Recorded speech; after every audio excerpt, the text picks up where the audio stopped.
Hi hello friends, అందరూ ఎలా ఉన్నారు? నేనైతే చాలా బాగున్నాను. మీరు కూడా అందరూ బాగుండాలని కోరుకుంటున్నాను. ఈరోజైతే మనం దాబా స్టైల్లో పన్నీర్ మసాలా కర్రీ ఎలా తయారు చేసుకోవాలో చూద్దాము. ఎంతో సాఫ్ట్గా ఉండే పన్నీర్తో ఎంతో ఈజీగా చేసే ఈ రెసిపీ చూడండి. చూసి ట్రై చేసి మీకు నచ్చితే కనుక కంపల్సరీ వీడియోని లైక్ చేయండి. ఇంకా మన ఛానల్ని ఎవరైనా సబ్స్క్రైబ్ చేసుకోకపోతే please subscribe to our channel. First అయితే మనము ఒక కడాయి తీసుకొనేసి స్టవ్ మీద ఆయిల్ పెట్టి ఒక 2 స్పూన్స్ ఆఫ్ ఆయిల్ యాడ్ చేయాలి. దాంట్లో ఒక మీడియం సైజ్ ఆనియన్ని కట్ చేసేసి క్యూబ్స్ లాగా ఆనియన్ని సాట్ చేసుకోవాలి ఆయిల్లో. వన్స్ ఆయిల్ కొంచెం మగ్గిన తర్వాత దాంట్లో 5 to 6 క్యాషూ నట్స్ వేయాలండి. తర్వాత కొంచెం అల్లం, అలాగే వెల్లుల్లి రెబ్బలు, తర్వాత ఒక 3 టొమాటోస్ని కట్ చేసి వేస్తున్నాను. వీటన్నిటిని మంచిగా కొంచెం మగ్గేంత వరకు ఫ్రై చేస్తూ ఉండాలి. అలాగే ఒక 10 మినిట్స్ లో ఫ్లేమ్లో పెట్టి మూత పెట్టి మగ్గించడం వల్ల అవి సాఫ్ట్గా మగ్గుతాయి. అంతే అండి. అవైతే ఇంకా అంతే, ఫ్లేమ్ ఆఫ్ చేసేసేసి పక్కన పెట్టేసేయాలి చల్లారేంత వరకు. చల్లారిన తర్వాత దాన్ని మిక్సీ జార్లో వేసుకునేసి మెత్తగా ఫైన్గా పేస్ట్ లాగా గ్రైండ్ చేసి పెట్టుకోవాలి.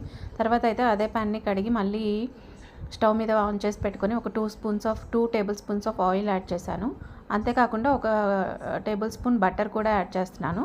బటర్ యాడ్ చేయడం వల్ల పన్నీర్ కర్రీ చాలా టేస్టీగా ఉంటుందండి. పన్నీర్ అనే కాదు, వేరే ఏ కర్రీ అయినా కూడా చాలా బాగుంటుంది. అలాగే నేను దానిలోకి మసాలా దినుసులు 1 చిన్నమాన్ చెక్క అండ్ ఒక 3-4 క్లోవ్స్, 3-4 ఇలాచీ, ఇంకా షాజీరా యాడ్ చేస్తున్నాను. అలాగే ఒక 3 పచ్చిమిరపకాయలు, 2 ఎండుమిరపకాయలు, అలాగే బే లీఫ్ ఒకటి యాడ్ చేశాను.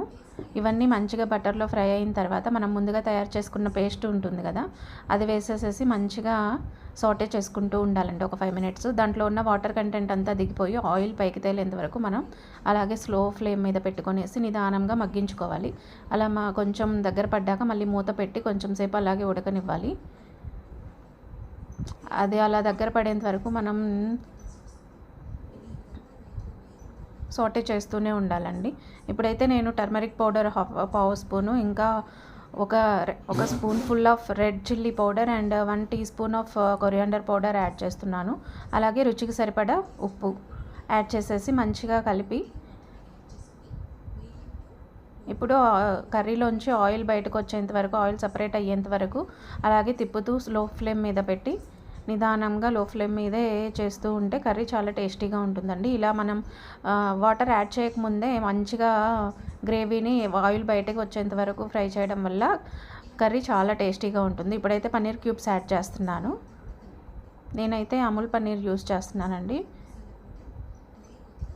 చూడండి, పన్నీర్ క్యూబ్స్ని అలా క్యూబ్స్గా ట్రై చేసేసి తర్వాత కర్రీలో యాడ్ చేసి మంచిగా దాన్ని కంబైన్ చేసిన తర్వాత కొంచెం కొరియాండర్ యాడ్ చేశాను. కొరియాండర్ యాడ్ చేసిన తర్వాత దాన్ని మగ్గించి కొంచెం సేపు మగ్గిన తర్వాత ఇప్పుడు కావాల్సినంత మనకి ఏ కన్సిస్టెన్సీలో అయితే కర్రీ కావాలో ఆ కన్సిస్టెన్సీకి సరిపోను కొంచెం వాటర్ యాడ్ చేసేసి దాన్ని మళ్ళీ మూత పెట్టి ఒక 5 మినిట్స్ లో ఫ్లేమ్లో కనుక ఉడికించినట్లయితే అంతే అండి, దాబా స్టైల్లో పన్నీర్ మసాలా కర్రీ అయితే రెడీ అయిపోయింది. ఇప్పుడు మీకు ఈ వీడియో నచ్చినట్లయితే తప్పకుండా లైక్ చేయండి. ఇంకా మన ఛానల్కి సబ్స్క్రైబ్ చేసుకోండి. Don't forget to subscribe.